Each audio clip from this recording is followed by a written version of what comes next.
Morning मेरी family सलाम। आज मैं बात करने वाला हूँ एलर्जी के बारे में, चाहे वो किसी भी तरह का एलर्जी हो, food allergy, dust allergy, anything anything. So basically medical science has got no treatment for allergy. मैं इसलिए मेडिकल साइंस बोल रहा हूँ क्योंकि आप लोग यूजुअली मेडिकल साइंस के पास जाते हो उसका ट्रीटमेंट लेने, and you and up eating lot of medicine. बहुत सारे मेडिसिन खाते हो जिसकी साइड इफ़ेक्ट्स आपकी पूरा हेल्थ पे आती है। एलर्जी की मेडिसिन हो या बहुत सारा एक्सेसिव मेडिसिन जब आप खाते हो, अल्टीमेटली बॉडी की सारा चीज़, बॉडी में आप कुछ भी देते हो, इवन अगर पानी भी पी रहे हो तो लीवर के थ्रू वो जा रहा है। सो लीवर को सब कुछ लेना पड़ता है। मेरा लास्ट वीडियो फैटी लीवर के ऊपर है, उसको ज़रूर देखिएगा।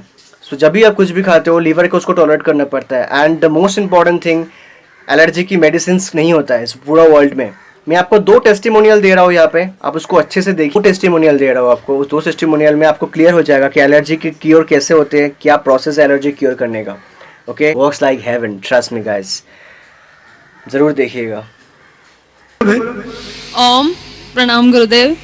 मैं 20 साल की थी तो मुझे एलर्जी हो गई सेंट से, धूल से और धुआं से, और एलर्जी भी इतनी भयानक कि नाक से 24 घंटे पानी निकलता रहता। नाम क्या है जी? जयश्री शर्मा नाम है मेरा, अध्यापिका हूँ मैं। और इस स्थिति में मेरी हालत ये हो गई कि एलर्जी की दवा लेते लेते गले में गांठ बन गई, फिर यहाँ सीने में दूसरी गांठ बन गई, और दूसरी दवाइयाँ जब दुर्लभ जी में दिखाया तो पेट में सूजन हो गई आंतों में, और खूनी अर्श भी हो गया, और नाखून गलने लगे मेरे। अभी भी आप देख सकते हैं 1-2 नाखून मेरे थोड़े खराब हैं, 10 नाखून गल गए और चमड़ी उतरने लगी। दवाइयों के साइड इफेक्ट से गांठ हो गई, नाखून गलना आ गया और पूरा शरीर बेकार हो गया दवाई खा खा के।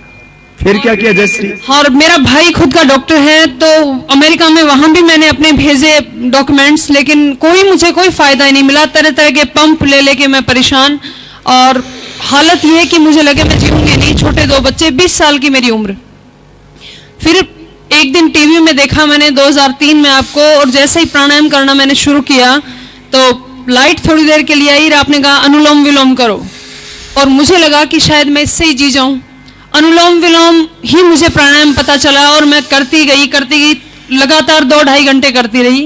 पहले दिन तो मेरी गर्दन में दर्द हो गया और सबने कहा ये नया काम और पाल लिया। डॉक्टर के यहाँ दिखाया तो डॉक्टर ने फिर दवाई दे दी, 10-10 कैप्सूल और ले रही थी, 2-3 और दे दिए। अगले दिन फिर टीवी में देखा तो आपने फिर कहा करो बेटा अनुलोम विलोम करो, और मैंने दोबारा किया और मेरा दर्द भी चला गया। 10 दिन में अर्श ठीक हो गया, और 3 महीने में मेरी गांठ सू करके खत्म हो गई, और अस्थमा भी खत्म हो गया। और नाक से तो इतना पानी निकला तो घबराए नहीं एलर्जी वाले, मुझे तो लोटा भर पानी निकला होगा, इतना पानी निकला अनुलोम सारी विलोम गंदगी निकल गई। अब जयश्री अब कोई दिक्कत नहीं? और अब मैंने नहीं, अब कोई दिक्कत नहीं है, मैं बिल्कुल स्वस्थ हूँ, और मैं योग दूसरों को सिखाती हूँ, और खुद का मैंने एक संस्थान खोल लिया जिसमें मैं बच्चों को योग करवाती हूँ। और मैं ये बताना चाहती हूँ कि मानसिक विबंधित बच्चे जितने हैं, मैंने 18 बच्चों में प्रयोग किए हैं, जो बच्चे मानसिक विकलांग थे, पागल थे, वो बच्चे बिल्कुल सही हो जाते हैं योग से। ये मैंने खुद ने देखा है। और बीमारियां तो चाहे मिर्गी के दौरे आते हों, मैंने बिठा के जो बच्चे कर नहीं पाते, अनुलोम विलोम हिलते थे, उनके नाक पकड़ के करवाए। अनुलोम विलोम से ही बच्चे मानसिक रूप से ठीक हो जाते हैं। ये मैंने खुद ने देखा है, मैं खुद का अब इस लगी हुई हूँ उस काम में। ये योग के लिए ही अब हाँ, जीवन मेरा योग के लिए हो गई। अब एक बार बात अभिनंदन है इस चीज का। देखो ऐसे, देखो हिम्मत रखो, हौसला रखो, करते रहो तो पूरा रूपांतरण, पुनर्जन्म होता है योग से, दिव्य जन्म होता है। एक तो जन्म। हाय, আমি একজন বিবাহিত মহিলা। আমি আজ থেকে প্রায় 10 বছর আগে ভীষণভাবে মাঝে মধ্যে মাথা যন্ত্রণা এবং প্রতিদিনই সকালবেলায় ঘুম থেকে ওঠার পর 20 থেকে 25 বার হাঁচি, এছাড়াও চোখ টনটন করা, জল পড়া লেগেই থাকতো। মেডিসিন খাওয়ার পর আমি ভালো থাকতাম, হোমিওপ্যাথিক অ্যালোপ্যাথিক সমস্ত রকমই ওষুধ খেয়েছি। ওষুধ খেলে 2-3 দিন ঠিক থাকতাম, কিন্তু আবার সেই সমস্যা লেগেই থাকতো। তারপর একদিন হঠাৎ আমার আত্মীয় অমিত সরকারের সাথে কথা হয়। সে আমাকে সাজেশন দেয় 5 বছর আগে। সে আমাকে প্রাণায়াম এবং কপালভাতি এই দুটো জিনিস করতে বলে।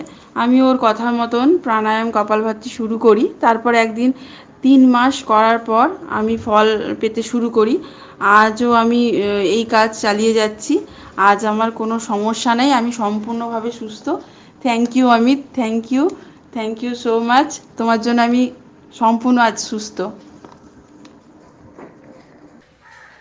सो अभी आपने देखा 2 टेस्टिमोनियल्स, एक मैंने यूट्यूब से लिया है और एक मेरा रियल है जिसको मैं खुद जानता हूँ personally, and this are very fact. Allergy उन्होंने इतना डेंजरस एलर्जी उन्होंने क्योर किया है। सो मैं आपको सबको बोलना चाहता हूँ, please please please follow this, follow the प्राणायाम्स एलर्जी के लिए। Avoid the medicine unnecessary, don't take it. Unnecessary medicine will put you in trouble, बहुत ट्रबल देगा आपको अननेसेसरी मेडिसिन, चाहे आपको किसी भी टाइप का एलर्जी हो। ठीक है, इस सेम चीज़ से मैं फेस किया था आज से बहुत साल पहले, एंड मेरा रेमेडी सिर्फ यही था। That's all guys, love you.